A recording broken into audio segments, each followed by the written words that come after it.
अंतर्राष्ट्रीय सीमा पर paramilitary force की टुकड़ी को हमेशा आगे बढ़ते रहना पड़ता है।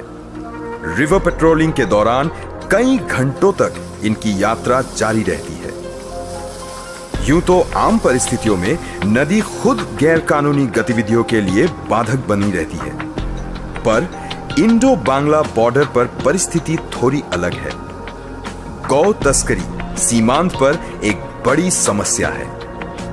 नदी के रास्ते तस्कर गायों को पार करने की कोशिश करती रहती है।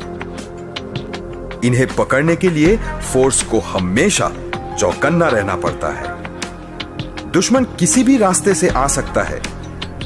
मवेशी तस्करी और दूसरे अपराध सीमाई जिलों में बड़ी चुनौती है, पर बीएसएफ द्वारा लगातार अभियान और चौकसी के चलते गौ तस्करी की घटनाएं 75% तक कम हुई है। जहां पहले साल में 20 से 22 लाख गायों की तस्करी होती थी, वो अब घटकर 4 से 5 लाख तक आ गई है। 1.5 बिलियन का ये अवैध कारोबार घटकर 250 मिलियन तक आ गया है। नदी के रास्तों पर बढ़ती पहरेदारी के चलते अब तस्करी करना मुश्किल होता जा रहा है। बीएसएफ ने स्थानीय लोगों का विश्वास जीता है। स्थानीय लोगों की मदद और बीएसएफ की चौकसी इस अवैध कारोबार को रोकने में सफल हो रही है। बांग्लादेश सरकार भी बेहतर सीमांत प्रबंधन और सुरक्षा उपलब्ध करा रही है।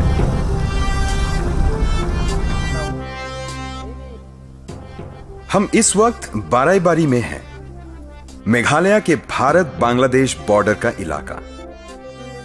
बॉर्डर आउटपोस्ट किसी भी देश की सीमा पर उस राष्ट्र द्वारा स्थापित की जाती है। इसका काम होता है सीमांत की निगरानी करना।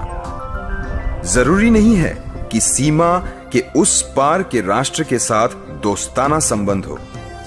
ऐसे सीमांत इलाकों की निगरानी बॉर्डर गार्ड्स करते हैं। सभी बॉर्डर आउटपोस्ट रेडियो कनेक्टिविटी के जरिए हेडक्वार्टर के संपर्क में रहते हैं। हर दिन की खुफिया सूचना और गतिविधियों से हेडक्वार्टर को अवगत कराया जाता है। देश के भौगोलिक स्थिति के अनुसार ये बॉर्डर आउटपोस्ट पहाड़, नदी, निर्जन स्थान या राजनीतिक महत्व वाले सीमा पर अवस्थित होता है। विशेष रणनीति के तहत बॉर्डर आउटपोस्ट का लोकेशन तय किया जाता है। भारत बांग्लादेश सीमांत पर 1200 बीपीओज हैं, जो असम, मेघालय, पश्चिम बंगाल, त्रिपुरा और मिजोरम में स्थापित किए गए हैं। 508 और बीपीओज की स्थापना की जाएगी ताकि सीमा पर से होने वाली तस्करी, घुसपैठ और मवेशी तस्करी पर पूरी तरह से लगाम कसा जा सके।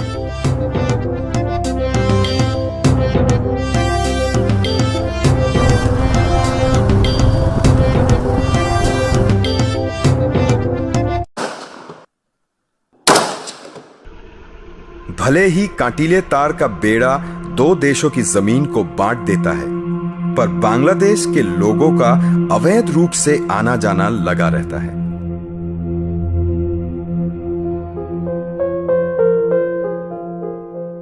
बॉर्डर के जरिए भारत से पशु, खाद्य सामग्री, दवाई, ड्रग्स आदि की तस्करी जारी रहती है।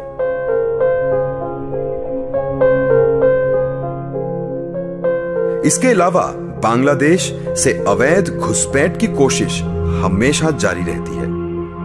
बांग्लादेशी नागरिकों की लगातार घुसपैठ की कोशिश बॉर्डर में रोकना एक बड़ी चुनौती है।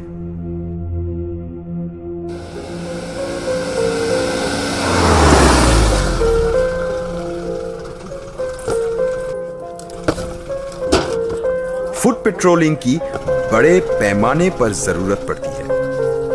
दिन में बॉर्डर एरिया में गश्ती अंतर्राष्ट्रीय सीमांत की सुरक्षा की दृष्टि से काफी महत्वपूर्ण है। बीएसएफ गैर कानूनी गतिविधियों को लगातार रोकती है। इसे सीमांत इलाकों के आसपास रहने वाले देश के नागरिकों में सुरक्षा की भावना बनी रहती है। दिन में पेट्रोलिंग के चलते सीमांत पर आपराधिक वारदात, घुसपैठ, तस्करी आदि जैसे क्रिमिनल गतिविधियों को रोकती है हमारी बीएसएफ।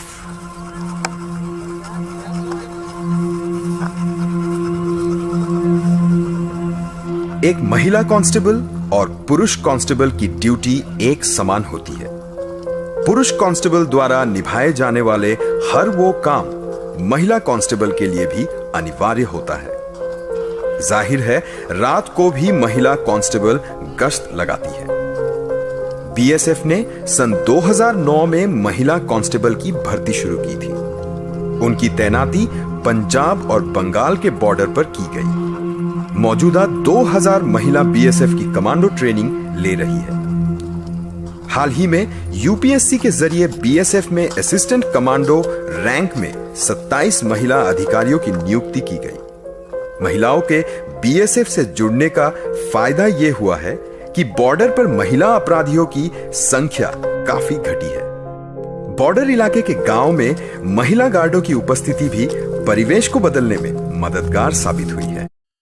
जैसे ही सूर्यास्त होता है, अंधेरा उतर आता है, पर आंतरिक निरीक्षण कभी अंत नहीं होता। कांटीले तार का बेड़ा जमीन की रक्षा करता है, पर उस नदी की नहीं जो भारत बांग्लादेश को बांटता है। जवान कदाचित अपने गार्ड नहीं खोते। पानी अभी भी गहराई से बह रहा है। दुश्मन अंधेरे का फायदा उठा सकता है। गौ तस्करी और बांग्लादेशियों की अवैध घुसपैठ नदी के जरिए ही होती है। नदी के रास्ते गौ तस्करी के लिए अक्सर तस्कर केले के पेड़ का ट्रंक बनाते हैं और गाय के चारों ओर बांध देते हैं और उसके बाद गाय को नदी में बहा दिया जाता है। इससे गाय डूबती नहीं। जैसे ही ब्रह्मपुत्र बांग्लादेश में प्रवेश करता है, गायों को पानी से बाहर खींच लिया जाता है।